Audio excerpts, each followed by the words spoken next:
Please give it up for Reese Nicholson. Oh, folks. Oh, hello. Welcome to the New Faces International Showcase. How you feeling? Oh, come on, you can do better than that. How you feeling? Incredible. It is like, obviously, I think we all kind of know, but New Faces has been an institution of this festival for a very long time, and as part of kind of the 40th year of this festival, we're having the International for the first time. They're all waiting backstage. I can't tell you what an incredible fucking lineup this is. So I'm going to bring out your first act, and you guys, you're just going to lose your absolute minds. She's come here all the way from Ireland. Let's build it up. Let's build. Please. And welcome Catherine Bohart. Hi. Hello, Montreal. Hi. Hello, thank you. And cheers. Hello. Hi, I'm Catherine. I'm a lady who dates ladies. Thank you for your tepid support in the room. Borderline homophobic, fine. No, it's easy to tell you because I don't know you and my dad's not here, so we're good. Also, you can't judge me because I'm pretty sure French Canadian is as gay as it gets, but I love coming out to strangers, it's joyous. I do get quite anxious when I have to come out to people I know, right? People I've had in my life for a very long time, which is why I'm a 33-year-old woman who is still working up the courage to come out to her manicurist.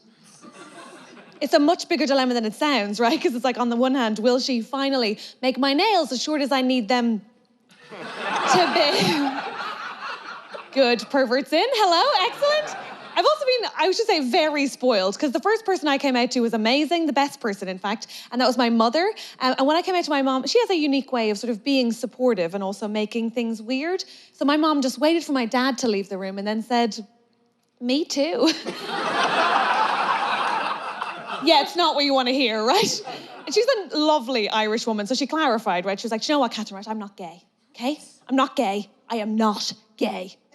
And it's not that I'd leave your father for a woman. I wouldn't. And it's not even that I'd want something bad to happen to him. I don't. It's just that were he to die, then I would be with a woman." I was like, "Oh, it's not nearly as comforting as you think it is, mother." Also, fairly sure my mother's not a homosexual. She just thinks lesbianism is the ideal because she thinks it's splitting the housework and sharing fleeces, and it is. Of course it is, it's just that you do also have to be into fingering. And she's very arthritic, so it's tricky. I had a breakup during lockdown, so I spent a lot of time alone. I really lent into speaking to myself. Give me a cheer if you spent a lot of time talking to yourself during lockdown.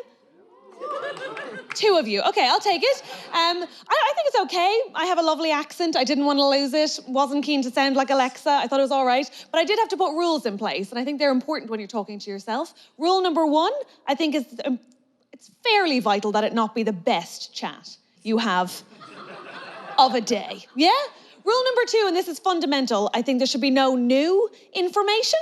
If you're going to talk to yourself, by all means, go ahead, but you mustn't learn anything, yes? If you hear yourself say, "Oh, really?" stop talking, I think. At that point, you have to get a therapist, which I did, by the way. Give me a cheer if you're doing therapy online. 2 sad gals, I'll take it. It's the only way you can get therapy now online. I don't like it, I don't enjoy it. I don't think therapy belongs on Zoom. To me, the problem with therapy on Zoom is, of course, that you can see into your therapist's house. Yes, because then the jig is up, my friends, right? Then you know she can't help you. I had the loveliest therapist. Her name was Lisa. Lisa did her absolute best, but Lisa's Christmas tree was up until March. That's not a well woman. She can't help me. The only thing that did help me, to be honest, post-breakup was the admin. I think straight people have this as well. It's like, who gets the TV, who gets the sofa, you have to do that. But for lesbians, it's more dramatic because it's like, who gets the dildo, right? Okay, some judgment in the room. I don't enjoy it. First of all, you should be feeling empathy. I didn't get custody. I just see it at Christmas and every other weekend, so very sad. But secondly, there's a lot of women, straight women, looking at me like, "I'm sorry, is she saying she'd use the same dildo with the next girlfriend?" Yes. And if you're judging me for that, I would say, did your boyfriend get a new dick? Because I can boil wash mine. Did he boil wash his dick? No? If you haven't put your boyfriend in the dishwasher, I don't need your judgment, okay? Thank you. I had a man after a gig be like, I just assumed lesbians had loads of dildos. Indeed, that's not a hello. And also, I don't have an armory of cock, mainly because dildos are very pricey. Any lesbians in the room can back me up? They're expensive? I'm bisexual, but yes. Thank you so much. I love that you were like, she's alone, she's so alone. I'm gonna give her this 1/2. Thank you so much. I really appreciate that. You are a good woman. Good stuff, yes. Good. They're pricey. Thank you, I agree. No, I wasn't gonna ever replace that thing. I was gonna wear it down to a nub. I had zero intention. But I had to replace it because, I guess it's good. No one ever really tells you when you're working with a Windows XP dildo, and I'm glad. I know, actually, I'm glad. I'm also by the way, to find one person to bond with, I'm gonna do it. I just tend to say I'm gay, which is awful, makes me a terrible ally to the cause, but I just find it's easier, because if I say I'm gay, then women know I'm interested, and men try harder, and that's just, it's a lovely way to live, it really is. I will say this, though, as a female, like a queer female comic, it's a little tricky. Occasionally, I'll have men wait for me after the gig, and they'll usually say something like, you know, it sounds like you hate men. And then I have to be like, and it's just, I want to say from the outset, I don't. In fact, I haven't been with a man in about 5 years, but there are things I genuinely miss about the day. I don't know why I looked directly at you both. And by the way, I say things, it's just one thing. It's quickies. Oh my God, straight women in the room, give me a cheer.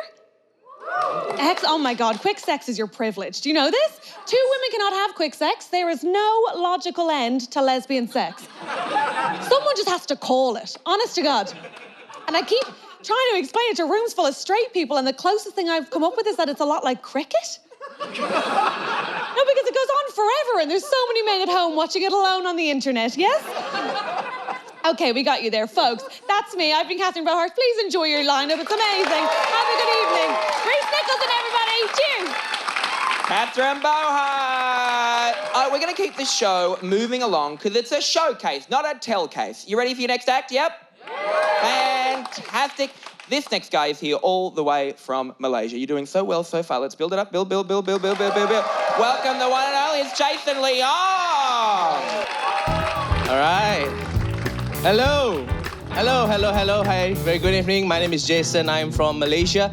All my friends in comedy, they all told me the same thing. They say, Jason, you want to make it in comedy, you have to fly to Montreal and do comedy in Montreal in front of white people. So thank you, white people. Thank you, white people. Thank you, white people. Thank you. Mercy. That's not me saying thank you in French. That's me begging for mercy from white people. Thank you, white people. Thank you very much. Thank you. A bit about myself. Before I did stand-up comedy, this is true. Before I did comedy, I was a medical doctor, because obviously, okay? As a man of science, I don't really believe in all these homeopathic doctors, homeopathic healers. To me, they're all a bunch of bullshitters. You know how I know? Because you realize that there are no homeopathic versions of other modern professions. There is no such thing as a homeopathic pilot.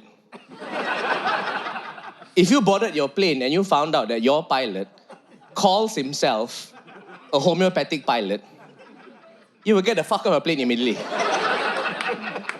None of you will go, I don't really believe in all these Western piloting techniques. They're all controlled by Big Sky. Let's try this alternative, holistic, complementary, homeopathic pilot. We must be open-minded. Do your own research. Like, can you imagine the boarding announcement from the homeopathic pilot? Good evening, this is your captain speaking. My name is Captain Lim. I'm a homeopathic pilot. I graduated from the Beijing Academy of Astrology, Acupuncture, and Aviation. I've consulted the feng shui charts. Today's flight is very lucky. I'm also an Aquarius. And we Aquarians were very reliable and responsible. So you're all in good hands. Except for those of you who are Gemini. If you're Gemini, please leave the plane immediately. We are not compatible. Not this week. Maybe next week. So sit back, relax, put your trays back into the original position, your seats in the upright position, realign your chakras, as we await for clearance from the tower and for the god of wind to blow us into the sky. Oh. Yes, that's correct. That is correct. Thank you. Thank you. My wife and I, we have a 2-year-old daughter, you know, and 2 years ago, before we had any children, we were much happier back then. Some of you are too young to realize this, but you'll see this when you get older.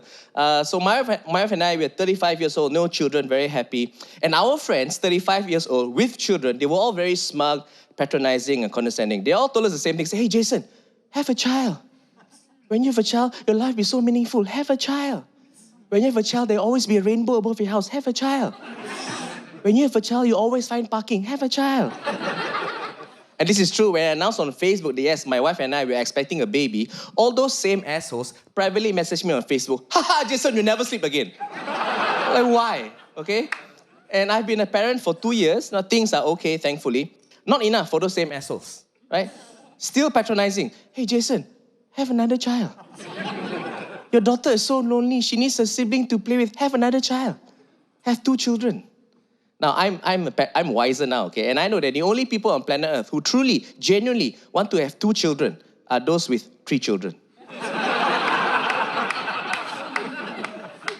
Yeah, ask them. All these parents with 3 children, they were all hoping the pandemic will take one of the children away. Yeah, these are my children, that's right. These are my kids. Yeah, we are not vaccinating this one. Yeah, go and play, go. There's no need to wear the mask, come on.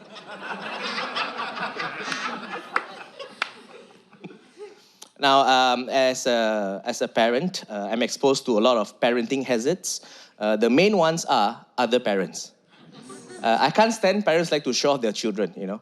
It's okay to be proud of a child, but I draw the red line when it comes to showing off, okay? I had a friend, she's a mom, and she uploaded on Instagram a photo of a child's drawing, okay? Now, the child's very sweet, 7 years old, and the drawing is a typical child's drawing of a house, right? There's the roof, okay? The building of the house, the 2 windows, the door, the grass around the house, the rainbow, the sun, and the child labeled the drawing, our home, okay? Very sweet, no problem. But the mother's caption on Instagram was damn bloody obnoxious. The mother's caption was, oh my God, my son is going to be Picasso. And I was like, no, bitch. Your son is not going to be Picasso. Picasso revolutionized the world of art. Your son drew a triangle on a rectangle and called it your home, which is bullshit. Because you live in an apartment. You don't have that kind of roof. You cannot afford. Your roof is someone else's floor.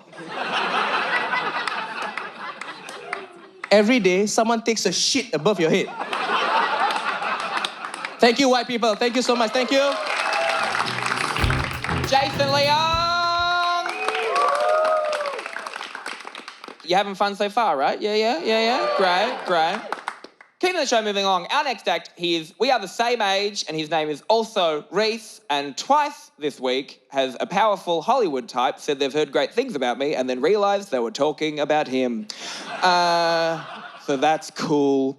But I love him very much. He's here from the UK, so let's Bill. You've been doing so well. Come on, Bill. Welcome, Reese James. Thank you very much. We're not the same age. I'm a year younger. Anyway, unlucky sucker. Good to be here. Everyone all right? Yeah. The vibe in here is electric. Great to be here in the semicircle in this Alcoholics Anonymous meeting. Good to see you. I feel like I'm at the UN. Anyway, cool, good. I'm from England. Maybe you've heard of it. We used to own this place. Anyway, and I'm here to get it back, fuck you. I'm from England, long flight. Flew in the other day, long old flight. But I had a trick. What I did, I wore a big happy birthday badge to the airport because I figured they would see that at the check-in desk and then give me an upgrade. What I forgot was I then had to show them my passport with my real date of birth on it. It was very humiliating for me, very awkward. But otherwise, it's been a pretty good year for me. Don't know about you guys. Not that fussed either, so I'm not going to ask. But pretty good year. Pretty good year for me, man. My mum tried to ruin it recently. A bit of context. Growing up, my mum always used to say, if you masturbate too much, you go blind. I know, it's weird. She used to say that to a child. It's what she would say. If you masturbate too much, you go blind. And then like 1 week ago, she asked me to drive her to get laser eye surgery.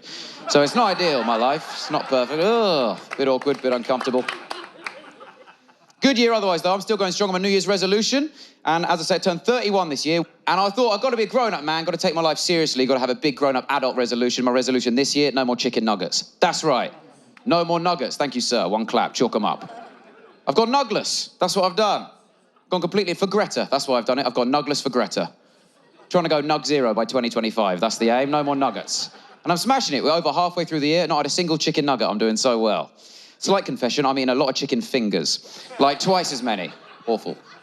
I've got to say, I think there's a big flaw with the New Year's resolution system, right? And that is that we give New Year's resolutions to ourselves, don't we? That's where we're going wrong, I think, right? Because we're not really self-aware enough as people to know what our flaws actually are we? That's why New Year's resolutions are always just like generic, rehashed self-improvement ideas that we've heard other people do that don't even apply to us. What we should do as a society, as a culture, is we should give New Year's resolutions to each other, right? Every year we should be like, listen, mate, this is why you're a piece of shit. This is what you should change. And have people say it to us. We would improve as a society so much if we did this. We'd be so self-aware, but we don't. So every year, got to listen to my idiot friends tell me their dumb resolutions that don't even apply to their lives. Just going, yeah, I think this year I'm going to try and read more. I think that's it. I think I want to try and do more books. I think I want to try and do like 12 books by the end of the year. Fuck the books, Carl. You need to reconcile with your father. Get your shit together, man.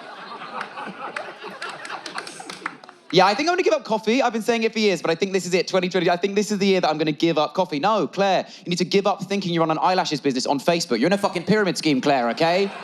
If anything, drink more coffee. It's time you woke the hell up. What's wrong with you? Get your life together, Claire. Christ. I don't know, man. I'm 31, man, and everyone I know, all my friends, they're just absolutely obsessed with self-improvement, all these little hacks, all these little overnight things you can do to change your life. The one my friends are saying a lot at the moment is, Reece, what you got to do, you got to start your day with an ice-cold shower. That's what they keep saying. Oh, you got to do it. It'll change your life. I'm like, I don't dispute that. They're like, for the better. I'm like, that's where me and you part ways, psychologically. It all comes from this guy called Wim Hof. It's called the Wim Hof method. You might have heard of him. Yeah, Wim Hof fan? Well, you're not going to enjoy this next 3 minutes. That's a man's name. If you're not aware, there's Wim and then Hof. It's a man's name. It's ridiculous. 6 letters, whole name. 16 Scrabble points. Ridiculous. Anyway, Wim Hof, okay? He says you've got to have ice-cold showers. And he's this old guy, Wim Hof. He's like 63 years old. He's got a big beard and he's Dutch or Danish. Same thing, doesn't matter. And listen, xenophobia is fine. Racism's the bad one. And yeah, I've taken a risk there on International New Faces, haven't I? It's going to be awkward when I go backstage. Anyway, who gives a shit? Basically, Wim Hof's an old white guy, and you fucking hate them now, don't you? So, he's this old white guy from one of the waffle countries, and what he says is you got to take ice-cold showers, and it will sort your life out. And everyone, my friends are like, you got to do it. It's got all these scientifically proven benefits, what they keep saying. And listen, if I'm going to follow the science from someone, it's not going to be from a man called Wim who lives in the fucking woods, all right? I need to see some pictures of you holding some beakers or something, you know? Pop a lab coat on for a press shot, mate. All I ever see from this Wim Hof guy is a picture of him doing the splits on an ice cap, wearing nothing but swimming shorts and a bandana. I'm not following the science. I'll buy drugs off this guy, sure. I'm not following the science from him. I'll take hallucinogens, not medicines, please, sir. Jesus. Scientifically proven benefits is what they say. They're ridiculous, the benefits. There's 3 of them. My friends are always just like, first of all, it's exhilarating, an ice-cold shower. It really wakes you up in the morning. Yeah, of course it does. It's literally pouring a bucket of ice-cold water over yourself. That's how they wake up hostages. That's a cuckoo clock in Guantanamo Bay. I am a free man. I can wake up how I'm sure I'd be more alert in the morning if I swapped my overnight oats for a bowl of broken glass. I'm not fucking doing it, even though it would be easier to clean. Didn't think you were an oats crowd going into that joke, but no offense. Next one, they go, you got to do the cold showers, man. Great for the skin, cold shower. Amazing for the skin. I'm so sick of people telling me stuff that's great for the skin. We're obsessed with our skin being the thing that looks good and healthy because that's the one on display, while our livers and lungs look like shit. It's insane, right? These people are friends of mine. They have ice-cold showers to improve their complexions. These people drink. Some of them smoke. That's like having a completely blocked toilet full to the brim with feces and going, you know what that needs? A coat of paint. It's ridiculous logic. The last one, they go, you got to have the cold showers, man, because it reduces stress. Really reduces stress, a cold shower. Oh, does it? Does it really? Well, you know what I find stressful? Breathless goose pimples and a fully retracted penis, okay? Neither scream wellness weekend to me, actually. I get it. It comes from the mindfulness thing. We're all obsessed with the mental health now. I understand that. I think that's okay. It's just some of the methods I don't approve of. You know, some of the mindfulness. Like, I hate the phrases people use to govern their lives. I feel like people who say everything happens for a reason have never shit themselves on public transport. while wearing a happy birthday badge, you know? Thanks to the diarrhea section of the audience over here. Good to see you sat so near to the exits. Clever idea. Love these phrases, ridiculous these phrases. The one I heard the other day, people saying, there's no such thing as competition. You're only in competition with yourself. All you've got to do is be better than you were a year ago. I'm like, I don't think you understand how aging works. I don't have the energy that I had a year ago. I used to take ecstasy. Last week, I watched a YouTube video called How to Wash a Fleece and Preserve Its Softness. People change. Good thing about this crowd is that half of you are sat there going, how? Wash it on cold and blow dry, you're welcome. Just saved you 7 minutes in an advert for Grammarly. Anyway, I don't know. The worst one for me, though, karma. You know, the way people use karma, going, yeah, you do good things will happen to you. That's why I do good things, so good things will happen to me. I think, well, then you're a piece of shit, all right? How about just do good things? Why do you need something good back? Life is not a 69, all right? Just do a good deed. Who lives their life like this, analysing every good thing they did, seeing if something good comes back to them? It's ridiculous time going up, like, oh, I got a promotion at work last week. That must be because I sponsored that donkey in Armenia. You know, who's getting a blowjob thinking, that must be because I helped that old lady cross the street? That's not karma. That's just a very grateful old lady, all right? They are different things. They are worlds apart. Thank you very much. Goodbye, everybody. Thank you. Reece James. Oh, please, let's build it up. Let's build. Give her all the love all the way from Australia. It is Geraldine Hickey.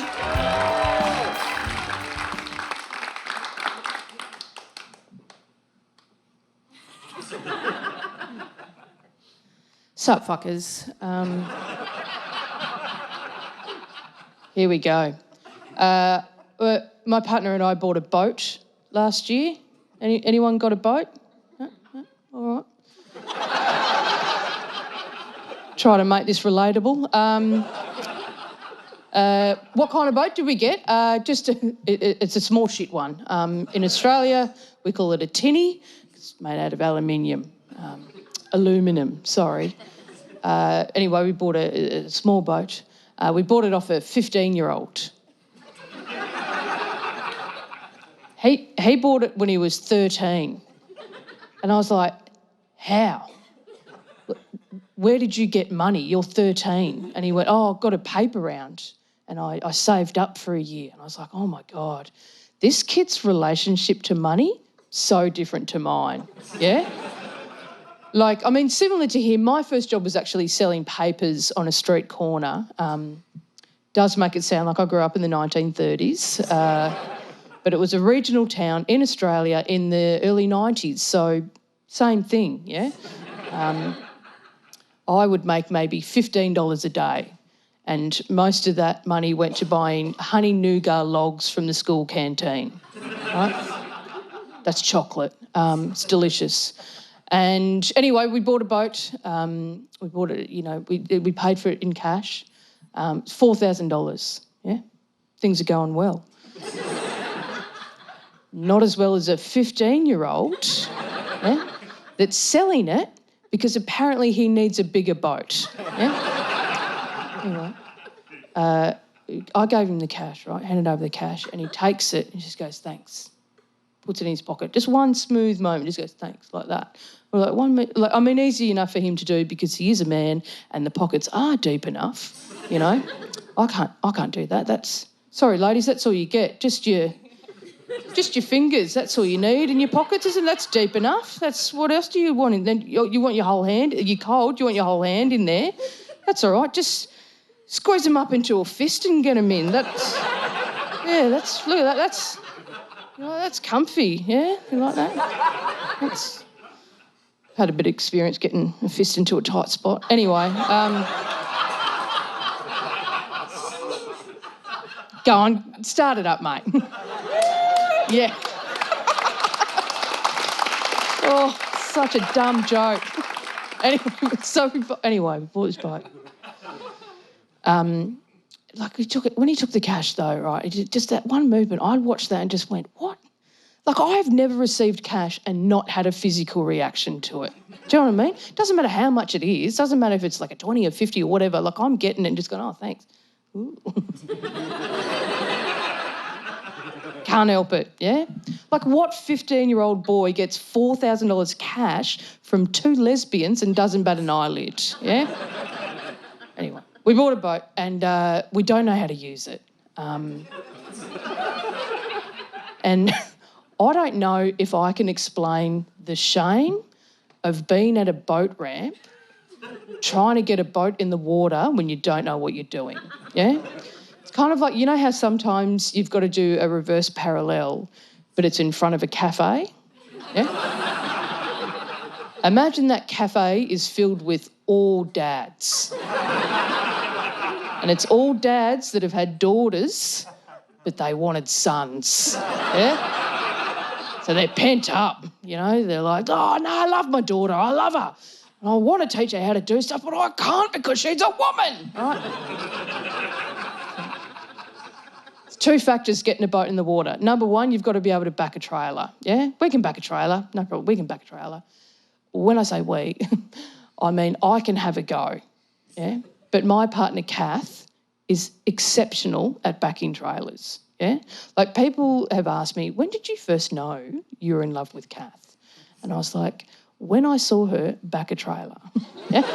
Do you know what I mean? It's so hot. Like, I love it so much. I love sitting there when a bloke will come over, she's all ready to go, a bloke will come over and go, do you need a hand there at all, darling? She's like, no, thank you.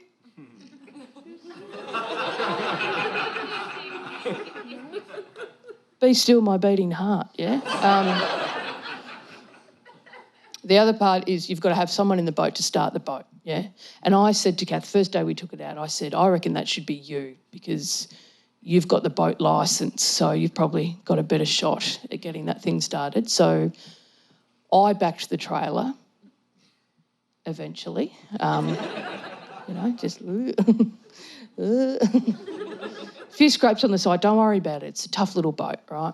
And Kath did manage to get the thing started. The only other problem that we had was, because it's just a little motorboat, right? So it's just got like an outboard motor, so you just have to get used to the steering, because it's just like this, you know, the stick thing that comes out of the motor, and you've got to like grab onto that and, you know, just pull. Do you know?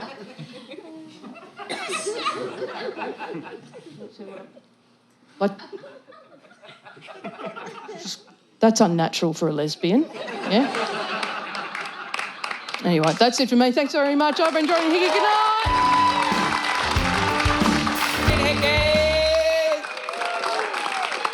Whee! Ooh, this is fun. Imagine if I just started full-on pole dancing. Why did I say that? Not good comedy.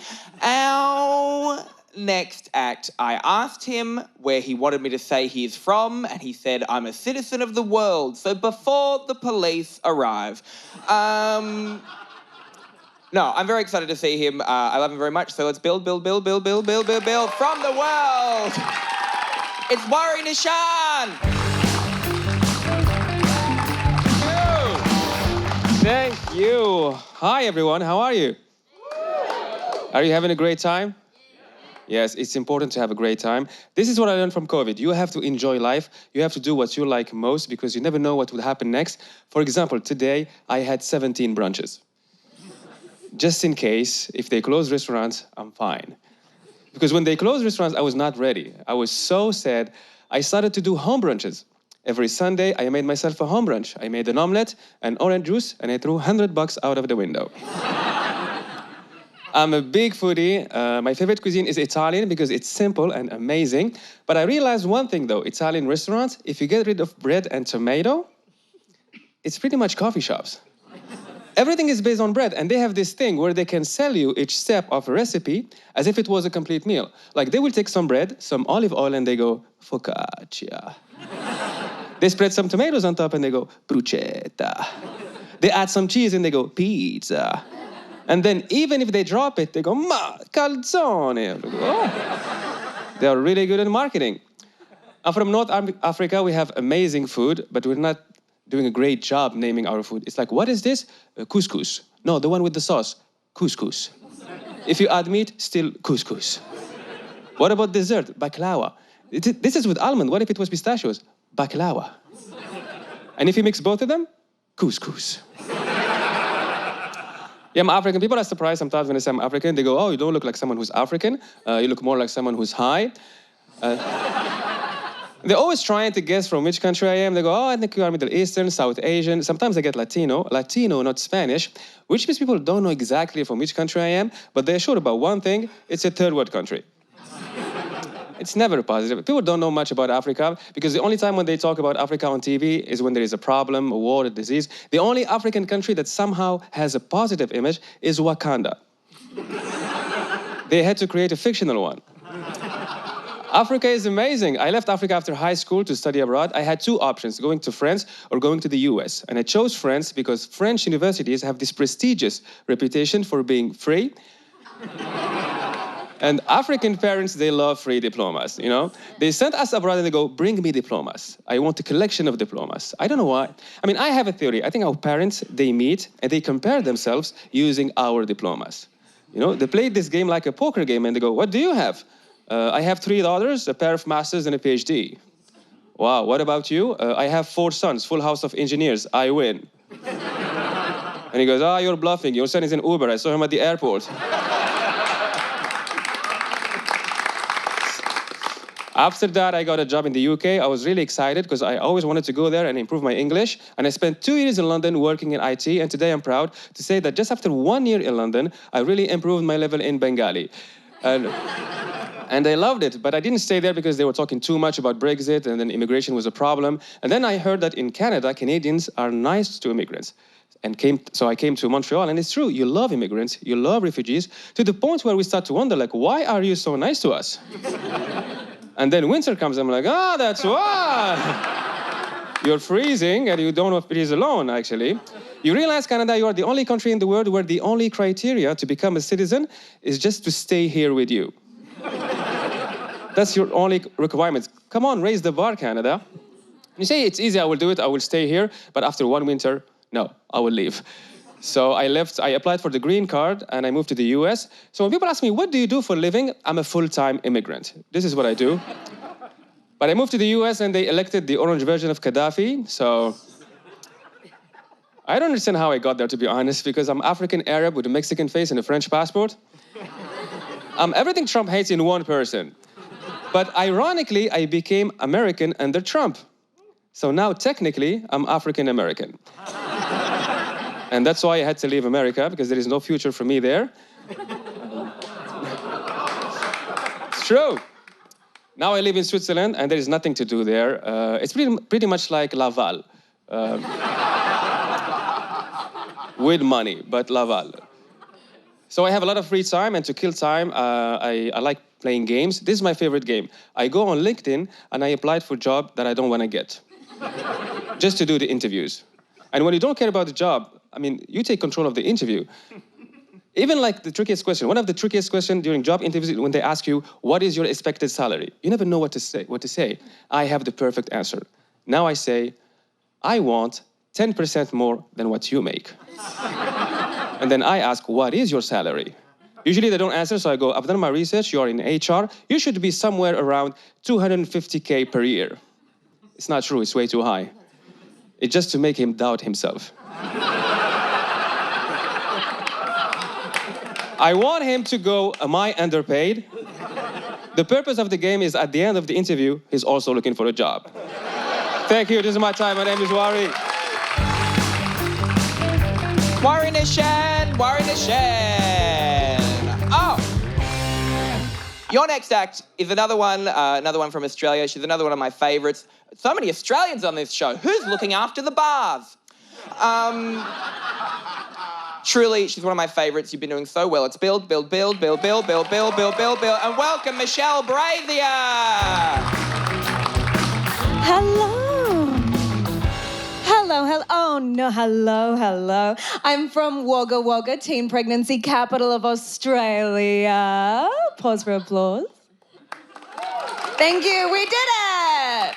Unprotected. And we built a skate park to try and combat that. But it is just another place to get fingered, really. But no, not me. I was a very good girl. I wasn't sort of cool. I wasn't in the cool crowd. I wasn't cool. I was raised Catholic and I played the trombone. So I wasn't invited to the skate park, but I'm fine about it. I'm absolutely fine. I didn't come into my own. Like, I didn't come into my own as like a woman. Like, because I didn't stand in my own 2 feet in my own sexual female power until my 40s, I'm hoping. Oh my God, what is that? Oh my God, stop it. What is that? Oh my God, no, I won't do a song. I'm too shy. Oh my God, oh wow, the Melbourne Symphony Orchestra. Okay, jigs up. Yes, I am. I am a young singer-songwriter. Yes, you may have heard of me on your local youth radio station. I am a young singer-songwriter. I'm in my late 20s and I'm 32 and I'm a young singer-songwriter. And I wanted to do some songs for you this evening, but they said only one, so I said, okay. So I wanted to do a song for you about nostalgia. Right? I love nostalgia. You know, all the things they've repackaged and resold to us again today so that we can remember what life was like when it was all kids' parties and Disney movies and getting fingered at the skate park. Dreams. Because nostalgia is great, you know, it's wonderful. They made The Lion King again and we paid twice. Exactly the same, scene for scene. Wow, capitalism. Thank you, Daddy. And, it's your daddy too, capitalism, you paid. And so I wanted to do a song for you this evening about nostalgia, right? Because nostalgia is wonderful, but it's not always easy growing up. It's not always easy. So I wanted to write a song for anyone here tonight who feels like they grew up in a world that wasn't made for them. So maybe you grew up a woman, maybe you grew up queer, maybe you grew up a fan of the Buffy franchise, which is the same as being queer. Is it an anthem?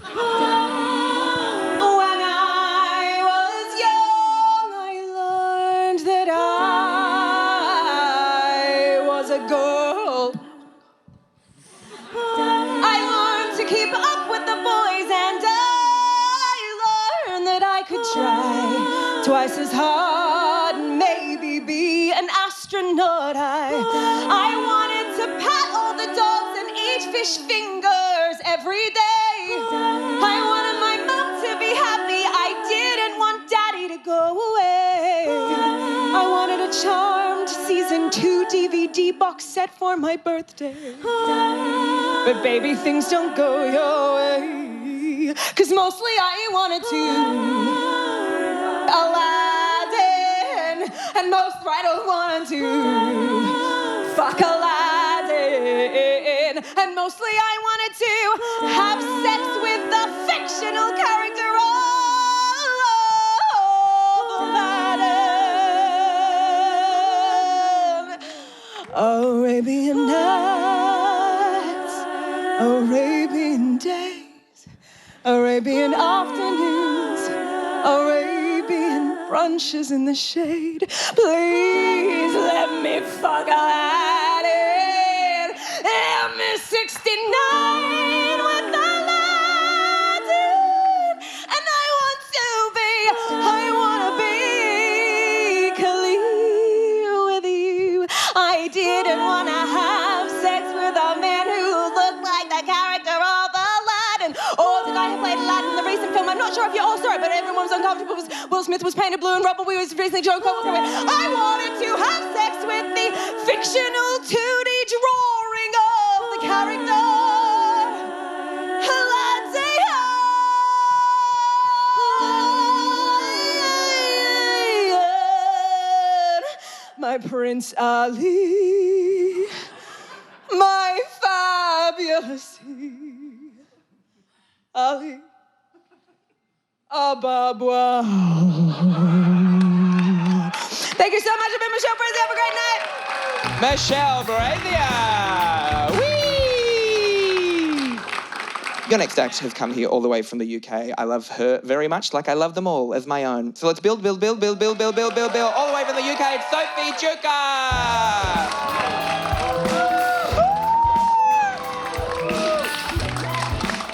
Hello, Montreal! I'm Sophie. I'm British. And I'm also an openly black comedian. I used to speak a lot about being black. I didn't think people had noticed. But I decided I'm not going to speak on it this year. I'm not going to go on about being black. I'm not going to yak about being black. I'm not going to be black high key. I'm not going to be a high key black like MLK or JZ. This year, I'm going to be black low key like Obama or Ed Sheeran. You like black people, Montreal? Not convincing enough. I know you do. You love black people. Even though there aren't any in this room, you love black people. When I meet new white people, my favorite thing to do is find a weak-looking man and ask him, "Sir, what sort of color would you say I am?" Then watch him visibly shit himself. When I got here, I asked a Canadian gentleman in French, "Sir, what sort of color would you say I am?" And he sort of went, beautiful. You can't handle it. But I'm done talking about race. Tonight, I want to speak about sex. Some of you like that. The rest of you can't spell.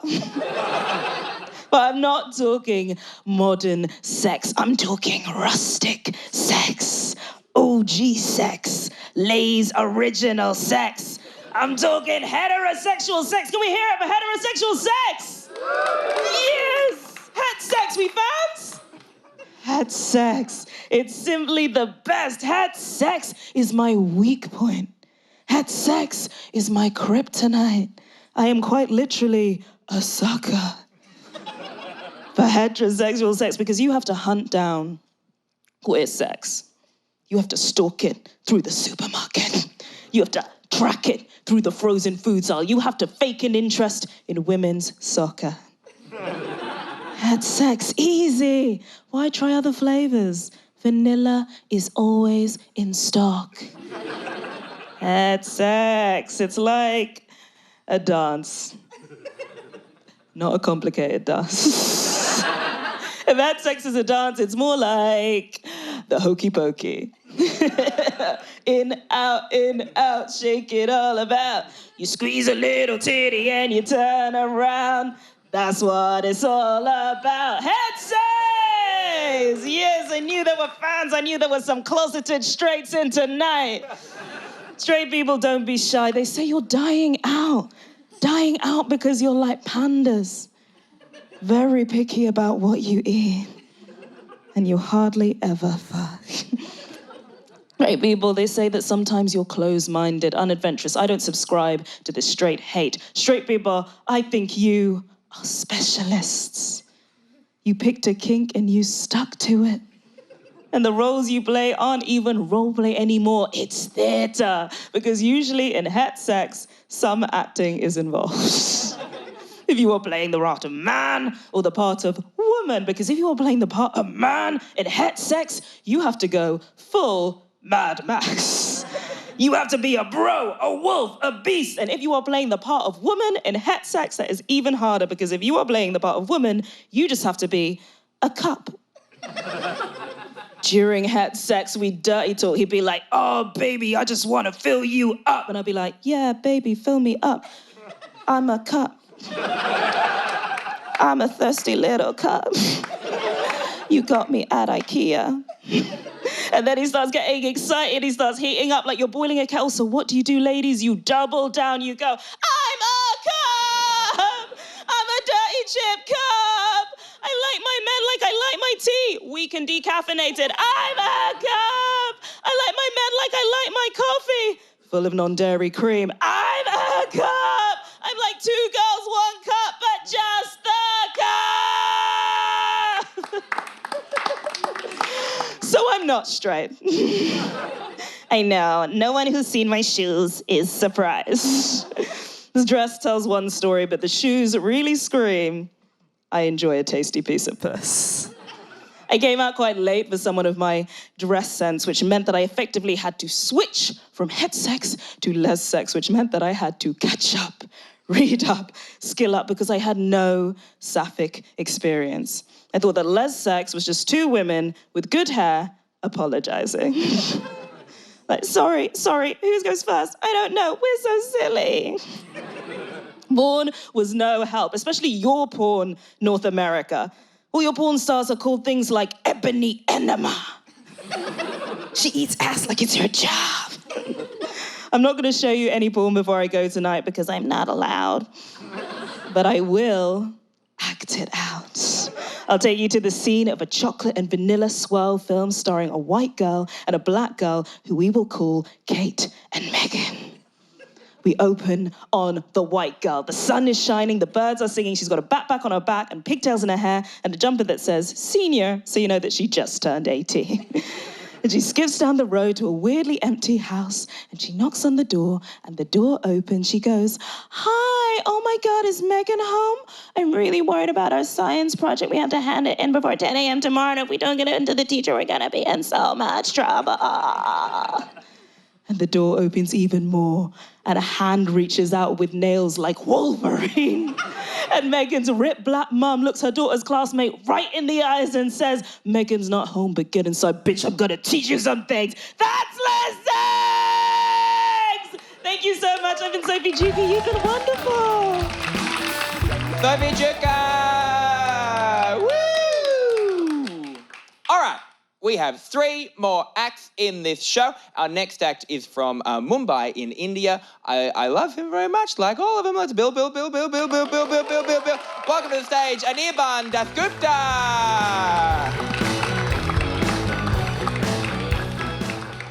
Hi. I'm very happy to be here because the other option was being in India. I've been doing comedy in India for 9 years, and now I have nothing to say.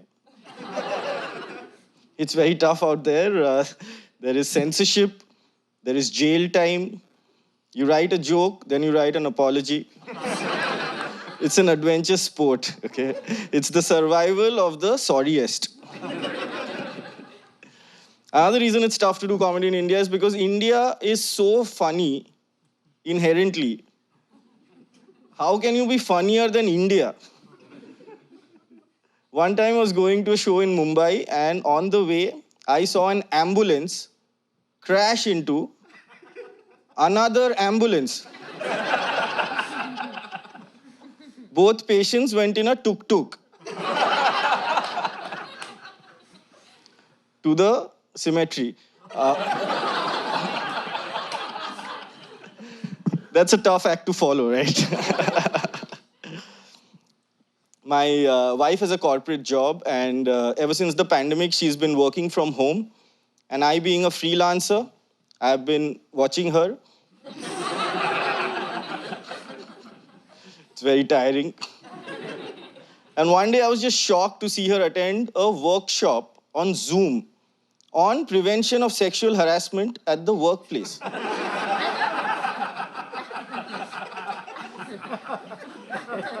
Now, this is a mandatory workshop for all corporates, but currently her workplace is our house. I am the only threat. Some 100 people have joined on a Zoom call to protect her from me. They just see me cross the frame, they are like, that guy. Suspects in the bathroom. Oh man, my life is completely fucked now. Now I can't masturbate at home. It's somebody's office. That's why I've come all the way to Montreal.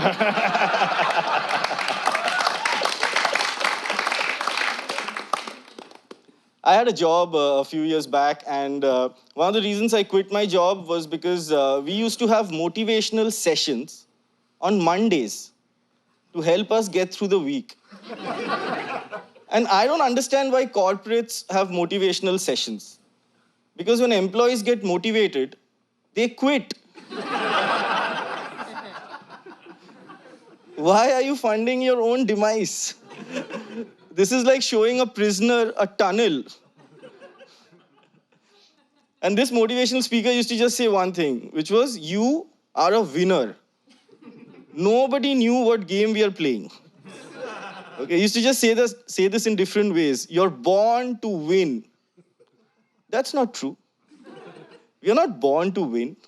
We are all born to die. In life, you can't be winning all the time. In life, you win some, you lose some. For example, you win inheritance, you lose your dad.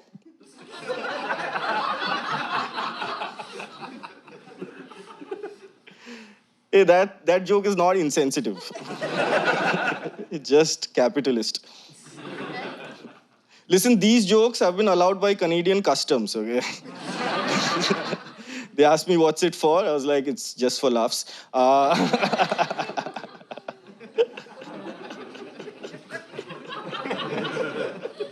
Yeah, keep laughing. Since I do comedy in India, I have to go to therapy. And yeah, it's in my contract. I go to therapy just like I go to the gym, only in January. And my therapist told me something wild recently. I went to her, and she's like, you have to tell the voice in your head to shut up. And I was like, why don't you tell him directly? Doesn't listen to me, that's why I'm here. I'm just here to pay. This is not a threesome. But my therapist likes validation, which is a red flag from my side. She just loves telling me, I told you so. Isn't that the worst thing for a therapist to tell you? I told you. Didn't I tell you? I told. One time she told me happiness and sadness comes in phases. Now that's a beautiful thought. Happiness and sadness comes in phases. But she told me this when I was happy. This immediately ruined my happiness. I became sad. And she's like, I told you. All right, guys, thank you so much. That's my time. Whee! Two more. Don't start chanting. Don't waste your energy. Next act is another one from Australia. I love him so much. Let's build. And welcome, it's Blake Freeman. Thank you very much. I got some stuff I want to tell you guys. First thing is, I was at a cafe recently, and I was sitting behind these two older dudes, and I was listening to them talk, and I heard one of them say, he was like, yeah, I went to the doctor's the other day, and he said that I need to get the test, doing that, implying like a prostate exam. And the guy was like, I would rather die than get that done. And I was just like, that's so handy because you're going to, like... You know what I mean? Like, you got to get it done. And then I started thinking about it, and like maybe I'm overthinking it, but I started thinking about like the difference between like the older generation and someone like me. Like, I'm 26. Like, those dudes would rather die than have a finger in their butt, whereas like, I don't think you've lived until you've had a finger in your butt. Like, it's fucking amazing. Like, do you know what I'm talking about? No? Grow up. If you've never you know what I'm talking about? Yeah, you're a soldier, hell yeah. If you've never done it just with someone you're comfortable with, get them to slip a digit in. Food tastes better. Colours are brighter. It's poetic. I felt you guys tense up a fair bit during that. You know what'd help out with that? Hudus. Sorry, that's not how it's done. That whole thing, though, it made me start to think about, like, young people. Not young people, more specifically, like, the people I hang out with. Like, I feel like we're all so like passionate. Like we have that fire in us where we want to do good shit, but we just have no knowledge. Like we don't know anything. And I'm not making fun of it because like I'm the same. Like I was at a party recently and I was talking to this lady about immigration. I don't know fucking anything about immigration, you know? But I was like, I'll give it a crack. Like, you know what I mean? You got to believe in yourself. And I was like, I think we should let refugees in the country. I think it's a good thing to do. I think it's like the right thing to do. And she was like, yeah, but what about how that'll affect the economy? And I was like, what the fuck is the economy? Like, can't just start making up words because you're losing the argument, you know? And it sucks being dumb because I'm also a real anxious dude. And being dumb and anxious means when I'm stressing, like I do weird shit. Like I was on a train not too long ago and I was sitting down and I was sitting on the window seat and there was a lady sitting next to me. And as the train was pulling up to a station, I don't know why, I just like fidgeted in my, I just like adjusted in my seat. And the lady next to me, she did that knee thing because she thought I was getting off the train. So I just got off the train. I just sat at some random ass train station for so long, like, dodged that bullet, like, nah, that could have been fucking weird, like. I have a partner now too, which is really nice. I love my partner a lot. She's great. I didn't particularly enjoy being single just because, dude, like, I'm 26, don't know who I am, and being single is like a weird triangle of shit because, like, I go on a date with someone and, like, I want them to like me, but I don't know me. So it's like, how do you get someone to like something when you don't know what it is you're trying to get them to like? Like I'm trying to sell me, but I can't, you know? It's like I'm a salesman. But it's like I'm a salesman who's worked in the same shop for 26 years and I still have no idea what we sell. Like, people come in and they're like, what is this place? And I'm like, I'm gonna get my manager. And then my mum comes out and she's just like, he's a good boy. Yeah, sick, thanks, Mum. I also want to be vegetarian. I feel like that would be a good thing to do. I want to be vegetarian because I always thought animals were real dumb. But, like, I don't know anymore, you know? Like, I feel like they're onto something. I'll explain. I was watching David Attenborough, and there was, like, a scene where, like, a male rhino and a lady rhino were, like, doing their mating ritual thing. And the dude rhino got behind the lady and he was like trying to, but he couldn't figure out the right angle or whatever, and it was taking too long. So the lady rhino, she just got fed up and went to sleep, and then the dude rhino just walked away. And I was like, how is it that the rhino knows that's fucked, but like so many dudes don't? Like, do you know what I mean? Like, it's a rhino and even the rhino's like, oh, she's asleep. Well, it's us rhinos safe. They're laid to rest. We don't progress. Like, it's a fucking rhino. Like, they use their face, their head to attack you. If you saw a dude headbutt someone on the street, you'd never go, I bet he understands consent. Like, yo, that dude's a fucking nightmare. I mean, I can't talk. I was a fucking idiot when I was single. I remember one time, this is a few years ago, I was seeing this lady, and at one point she just said to me, she was like, hey, you can call me anything you want in bed. And I was like, okay. And then the next time we were sleeping together, that popped into my head, and I said, this is real. I said, yeah, you like that, don't you, Dad? And and Daddy didn't like it. Not at all. She was like, did you just call me Dad? I was like, you said I could say whatever. She was like, did you enjoy that? And I was like, sex means like a lot to me, but you know what means more? Family, like. I haven't seen my dad in 6 years. It was just nice to talk to him again. All right. Thank you very much, guys. Blake Freeman.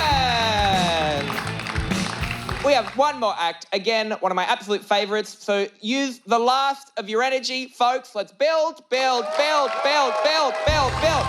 For the final time tonight, welcome. It is Susie Ruffles.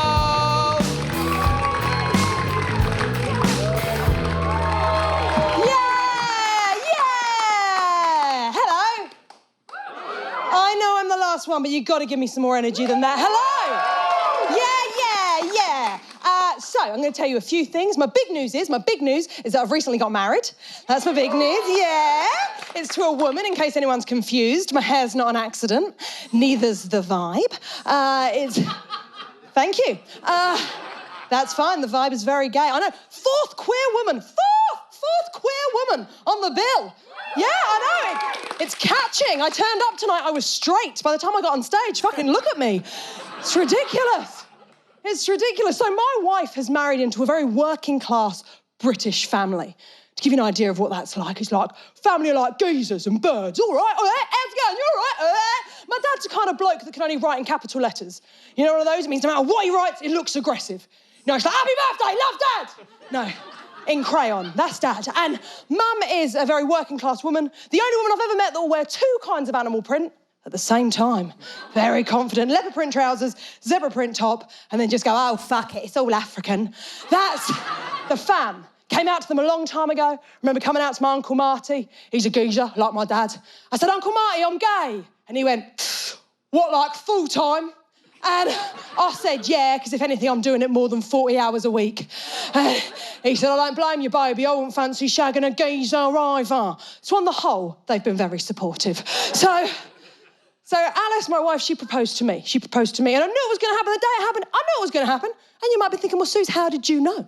What was it, a gut feeling, a sign from the universe? Were you holding hands and you saw a shooting star and you thought, now, it's going to happen now? No, it was none of those things. I'll tell you what happened. My mum accidentally let slip.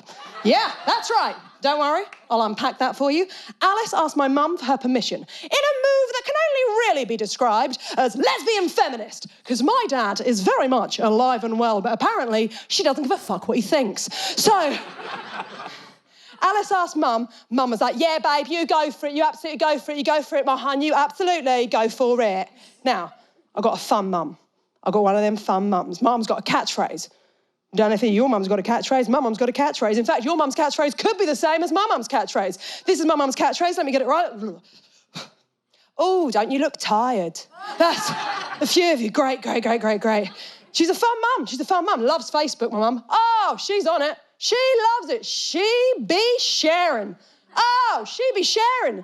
She's sharing shit about horoscopes. She is sharing shit about crystals. She is sharing shit about angels. The other day, she shared a picture of a dog that was lost. The dog was lost in Texas. My mum lives in the south of England. One of her silly mates are written underneath it, I'll keep my eye out. I thought, what's happened here? Do clap. You are allowed to do that. Crack on. Come on. Too little too late now. So, Alice asked Mum. Mum was like, yeah, babe, yeah, babe. But there was a little while before Alice popped the question. And in that time, I went home to Portsmouth to see Mum and Dad. And me and Mum went for a bit of dinner, went for a few drinks, sure. We then went home with the intention of having a cup of tea. When we get in the house, Anne Ruffle, the mothership, pulls a classic Anne Ruffle move. She walks into the kitchen, turns to me and goes, oh, fuck it, let's have a Baileys. Now, you don't know my mum, but that is bang on brand. She then did what every single person in this room will have done if they've had a Baileys indoors, because no one is entirely sure how much Bailey you Bailey when you're Baileying by yourself. No one knows. You're there going, is it a shot? It can't be a shot, can it? In Mum walks half a pint of Baileys each, and she's excitable. She's got this secret about my life. She loves Alice to bits. There's going to be a big family wedding. She's also pissed. There's a lot happening for my mum in this moment, okay? So I'm over there on the sofa. She's over here on the chair. She keeps looking at me like this.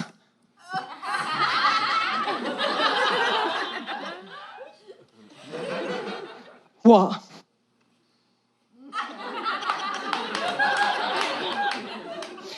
Eventually she gets pulled. She goes, here, Suze, right? Do you reckon, right, one day you and Alice might get married? I went, yeah, Mum, that'd be amazing. She goes, Here, Suze, if one day you and Alice did get married, right, do you reckon you should propose? Now, I'll tell you what this is. Alice has long hair and wears dresses. And my mum thinks she makes an effort to be a girl. Give her the story. That's what's going on there, just a gentle bit of homophobia. So I said, yeah, Mum, maybe I will do the proposing. She goes, oh, that's lovely, that's nice, that is sweet. Here, listen, babe, if you do want to do the proposing, if I was you, I would crack on. That's how I found out, crack on, the least romantic term anyone has ever heard. Then Mr. Darcy, oh, look, he cracked on. And then we planned a big wedding, then we planned a big honeymoon. Now, it is tricky as a gay-looking gay lady going abroad, because there's a lot of countries it's still illegal to be gay. There's 69 where it's illegal, there's 11 where it's punishable by death. Travelling as a gay-looking gay lady can be a little dicey. You know, afterwards, don't want people to go, oh, did you hear about Susie and Alice on their honeymoon? They got stoned. Oh, Amsterdam? No, Brunei. You do? I did wonder about that gag in this room, but I believe in it more than you, so fuck you. Before I came out, I was like, don't do the Brunei gag. And then my brain was like, fucking do it, fucking do it, fucking do it. Right, I'll leave you with this. You've all been very nice. I mentioned my dad a lot on my set. He's a lovely guy, but he doesn't understand a lot of things. Like he tries, but he sometimes gets things wrong. I'll explain. I think having a queer daughter was a surprise to him. And a little while ago, he rang me very stressed. He went, hello, baby, I need to talk to you. I went, all right, Dad, what's up? He went, here, listen, baby, I've got to ask you a very serious question, right? It's really, really serious. And you need to know, whatever the answer is, I love you to bits, baby, I love you to bits. But I need the truth. It's like, Dad, whatever it is, I'll tell you the truth, not a problem. He goes, all right, and baby, I love you to bits. You tell me the truth. Here, do you want to be a boy? I went, oh, no, Dad, I'm just a gay girl with short hair. And he went, oh, all right, then, here's your mum. Passed the phone to my mum and went, we've just watched a documentary. So, they've watched something queer, it's confused them. Which one is she? I don't know, give her a ring. You've been very nice. My name's Susie Ruffle. I'll see you another time.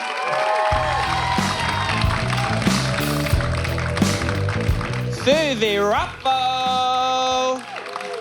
Well, we did it! We got to the end of the show. Have you had fun, yes? Fantastic. I'm Reece Nicholson. Keep it going for the venue staff. Enjoy the festival. Bye.